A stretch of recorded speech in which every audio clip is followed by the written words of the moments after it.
Before I start this video, I'd like to take this time to thank Novel Fanboy for requesting this video. If you would like to request a video, simply type your idea in the comments and I'll consider it as well as display your comment like so. Now, onto the video.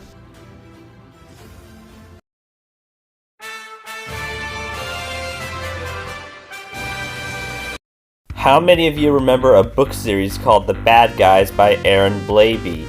If any of you do, nice. For those that don't, then surely you know about the DreamWorks animated movie by the same name. Now we must see if it was smart to let this film out into the public and worth being seen, or whether we should lock it up like a criminal that never should have been trusted.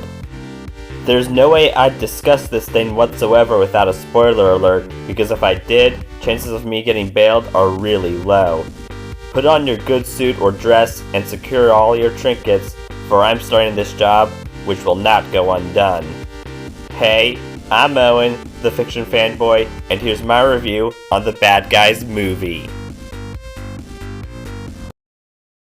At the beginning of this film, Mr. Wolf and Mr. Snake are in Los Angeles at a diner celebrating the latter's birthday.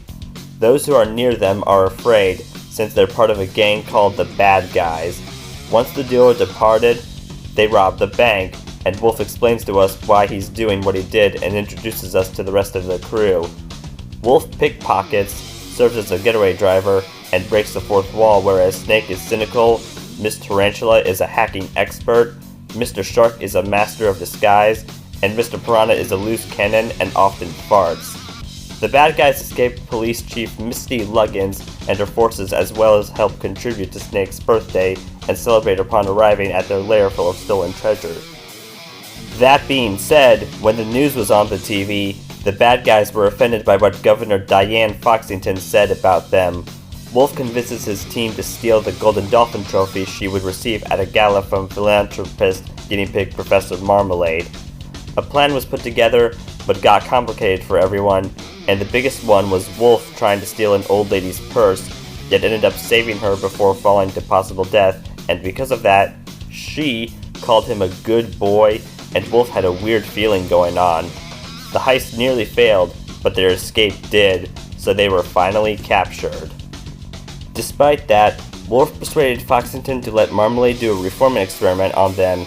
He explained to his friends they'd fool the people into thinking they're good so they can try stealing the trophy again. In other words, they had to act good to be truly bad. Alas, it seemed impossible for the Bad Guys to do good, as they couldn't share a push pop, walk a grandma across the street, or even save a kitten from a tree. Hope wasn't lost just yet, as Marmalade believed the baddies could do a guinea pig heist to give them all homes. Sadly, that didn't go well either, since Snake ate them all. Foxington was about to pull the plug on the experiment, but she and Wolf confessed to one another about Wolf being hated everywhere, and Foxington actually has faith in him. After their talk, Wolf saved the kitten from earlier, though Marmalade filmed the rescue, made the video public, got hugely positive feedback, and tells Wolf he'll have to choose between his friends and the good life, causing Snake to worry. Another gala takes place, and the Bad Guys enter as the good guys, with another plan made. Just like last time, however, Wolf hesitated on his part, and while the trophy wasn't stolen, the Love Crater meteorite was. The kicker? The main characters didn't do it, even though one of Wolf's pranks suggested otherwise. They were captured again, and it was revealed Marmalade was the culprit the whole time.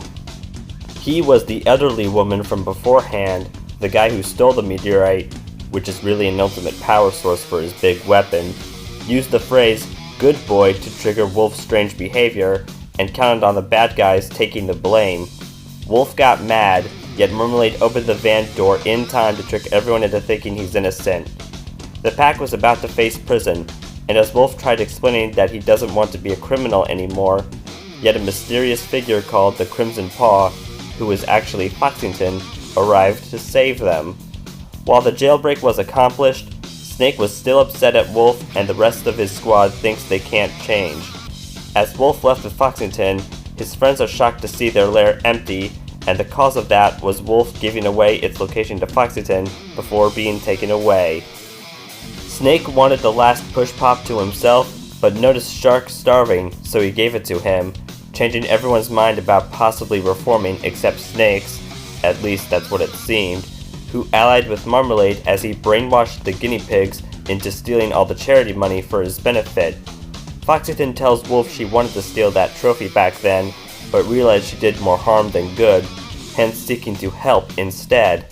After falling for a trap, they reunite with Tarantula, Snake, and Piranha to return the moolah, rescue Snake, and stop Marmalade. When they got to the meteorite, they used it as a chance for Snake to reconcile with them. Marmalade betrays Snake, yet is saved. The bad guys accept arresting. Foxington almost revealed her secret, but Wolf saves it. Snake actually switched out the meteorite for a lamp, getting Marmalade arrested too, and in a mid-credits scene, the bad guys are freed a year later for good behavior. Wolf tells us how not so scary they are now, and Foxington gives them a ride in preparation for their new jobs. This was a great flick in my book. The animation style is remarkable, the cast and characters were spot on, as all of them had their moments. I laughed a lot. The amount of twists, regardless if some were more predictable than others, kept me wondering more and more. The moral of the overall story was delivered well, and even the opening and closing credits were interesting. In terms of gripes, there were some cliches here and there, only one or two jokes fell flat, and this may be nitpicky, but the newsgirl gave a bad message on how change is impossible, always judge a book by its cover, and all stereotypes have been affirmed. Parents, don't make the kids think any of that, please. The bad guys will be able to entertain children and adults, so I'll give it 4.5 out of 5 stars. I hear a sequel for this movie is possible, and I'll gladly see it when it comes, no matter how long it takes, as this was one of the best things from DreamWorks in recent years, and to those who've done so much bad in the past, it's vital to know that you can do good in the present, so there's a bright future for you and everyone in the world. Want the fiction to spread? Then please like, subscribe, share, and turn on notifications. Don't forget to also comment below and follow me on Instagram for teasers and thumbnail previews of future YouTube videos. Thanks for watching, look forward to seeing you again, and have a good night-o!